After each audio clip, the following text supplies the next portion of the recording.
Alright guys, welcome back to First Dollar First, and today we're going to be discussing what to actually buy inside your Roth IRA, and most people get this wrong, really.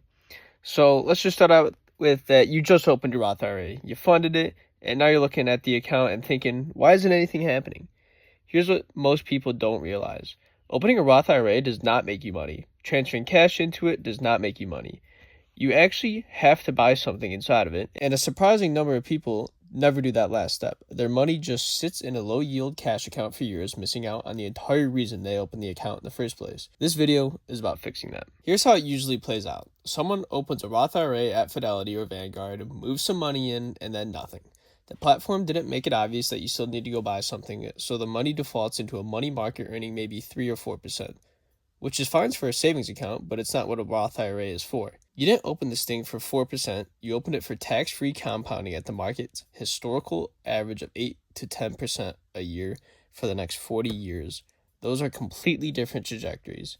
If you're in this situation right now, that's okay. This video will tell you exactly what to do. If you're starting fresh, even better, you'll get this right away from day one. So guys, when you go to buy something inside a Roth IRA, you'll see a few different categories. Individual stocks, ETFs, which stands for exchange traded funds, mutual funds, and target date funds. That's pretty much the full menu. I'll tell you right now, for most people watching this, the answer is going to live inside index fund ETFs or index mutual funds. That's where most of this video is going, but let me briefly explain what the other stuff is and why you should skip it. So individual stocks, you pick a company, you buy some shares, and you hope it goes up. The appeal is obvious. If you just bought Apple in 2014 or Nvidia 2 years ago, you'd be sitting very well right now.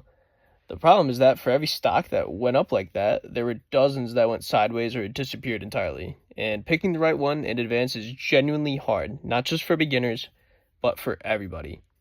Every year, a research firm called Spiva publishes a report comparing professional fund managers against a basic index.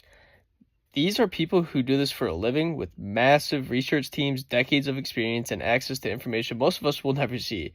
And over a 10-year period, around 85 to 90% of them underperform a simple S&P 500 index. Not a few, most. Consistently, year after year, the same result. So if Wall Street professionals with every possible advantage can't reliably beat the market, the case for picking individual stocks inside your Roth IRA is very thin. Your Roth IRA is one of the most valuable accounts you'll ever have, and just don't gamble it picking on random stocks. And so you're probably thinking, what should you buy? Index funds. And let me explain what that means. An index is just a list. The S&P 500 is a list of the 500 largest publicly traded companies in the United States, like Apple, Microsoft, Amazon, Google, Berkshire Hathaway, and 495 more. Together, they represent the biggest, most established businesses in the American economy. And so an index fund is a fund that holds all of them at once in proportion to their size. So when you buy one share of an S&P 500 index, you own a small piece of all 500 companies. Instantly diversified, no research needed. You're not betting on one company. You're basically betting on the entire U.S. economy. And here's the track record. The S&P 500 has averaged roughly 10% annually over the long run. Every decade in market history has ended higher than it started.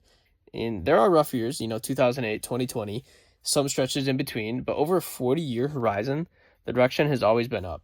You're not trying to beat the market, you're just trying to be in it. And so index funds also charge almost nothing to run on because they're not paying a team of analysts to research stocks. They just track the list. And so that brings us to the one number you need to understand before you buy anything. Expense ratios. The expense ratio is the annual fee of fund charges, expressed as a percentage of your total investment. It comes out automatically. You never see it as a line item. It just silently reduces your return every year, and it compounds over time just like your gains do. And here's what it looks like in practice. SPY is the most famous S&P 500 ETF, the one that's been around the longest, the one you hear about on the news. Its expense ratio is 0.0945%. And so let's say you have a $100,000 portfolio.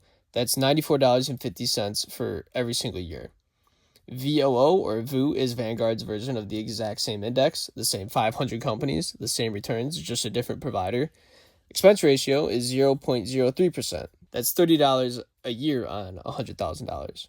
Fidelity's FXAIX tracks the same S&P 500 index. Expense ratio is 0.015%, $15 a year. And then Fidelity FZROX or FZROX, a zero expense ratio total market fund. 0%. Nothing. It literally costs you nothing to hold.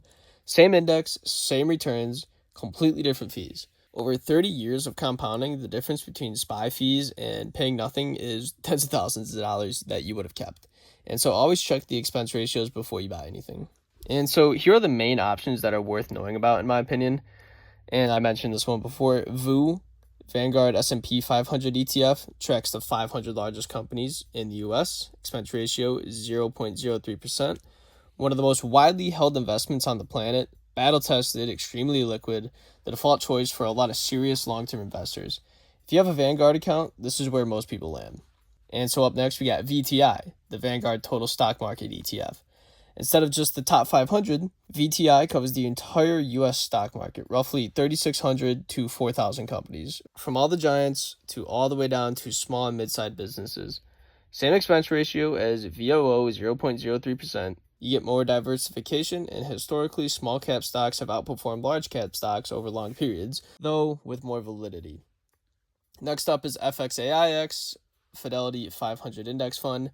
Tracks the same S&P 500 as VOO, but at 0.15%, half the cost. It's a mutual fund rather than an ETF, which is why I kind of like it. And this means that you can buy fractional dollar amounts easily and set up automatic monthly investments without having to worry about whole share prices. If you're at Fidelity, this is the cleanest option for the S&P 500. And so sticking with Fidelity here, we got FSKAX, which is the Fidelity Total Market Index Fund. Fidelity's version of VTI, same broad market exposure, also 0.015%. And last one for Fidelity is FZROX, the Fidelity Zero Total Market Index Fund. Zero expense ratio. This one's kind of remarkable, guys, and that's the only word I can use for it. Same total market coverage as FSKAX, zero fees. The only catch is that it's proprietary to Fidelity, so if you ever transfer your account to a different broker, you need to sell it first and rebuy something comparable.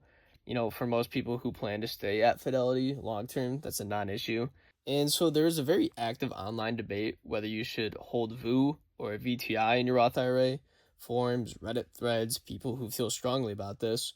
And here's what the data actually shows. Over the past 20 years, the two funds have had nearly identical returns. The S&P 500 companies make up about 80% of the VTI weight. So when the big ones move, both funds move together. The small cap exposure in VTI adds a small theoretical benefit, but it's not anything dramatic. The only wrong answer is spending 6 months paralyzed by this decision and ending up with nothing.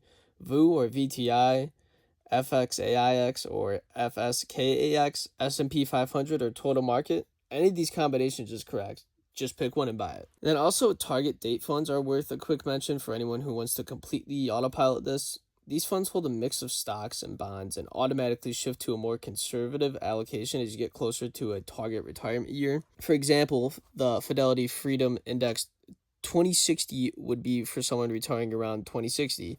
Vanguard has their target retirement series. They cost a little bit more, around 0.12% expense ratio, but you generally never have to think about rebalancing. If you know yourself and you know that you'll never want to actively manage anything, target date funds are a legitimate choice. Once you picked your fund, set up an automatic monthly contribution and stop checking the account every day. This strategy, putting in a fixed amount every month regardless of market conditions, this is called dollar cost averaging. Some months you're buying at a high price, some months the market is down and you're buying at a discount. Over time, it averages out to something favorable. More importantly, it removes emotion from the equation. You're not guessing whether now is a good time to buy. You're just buying every month automatically and letting 40 years do the work. Time in the market will beat timing the market every single time. A few things worth avoiding inside a Roth IRA: actively manage mutual funds, which charge high fees and mostly underperform. And bonds, you're young, you want growth inside this account, not safety. Keep bonds for later, go aggressive while time is on your side. If you still need to open a Roth IRA, links to Fidelity, Vanguard, and Schwab are in the description. And so guys, if you found this useful, hit subscribe. We're here every Tuesday and Thursday. Next video, we're going to be covering the HSA, a retirement account that is somehow even more tax efficient than a Roth IRA in some scenarios, and almost nobody in their 20s is using it. I'll see you there, guys. Have a good one.